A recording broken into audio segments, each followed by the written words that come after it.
Mga bro, meron tayong electric fan dito mga bro.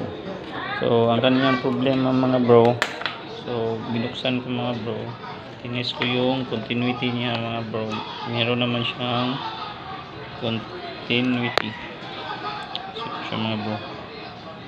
So isiset ko siya dito mga bro ng 1. Ano yung mga bro, 1, 2, 3, 0. So okay naman siya mga bro. So saksak natin mga bro kung anong problema nito.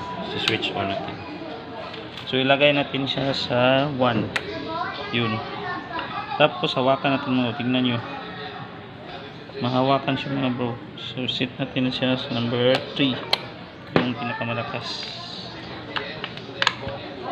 Tingnan nyo mga bro, kaya hihintuin sa kamay. Ganitong tema mga bro. So dito tayo magpo-focus sa kanyang capacitor. Pag mahina si capacitor, yung likot niya mga bro mahina rin, kaya papalitan natin to sa mga bro. So ganito yung tatanggalin natin yan mga bro at puputulin. So ititest ko ito mga bro dito mga bro.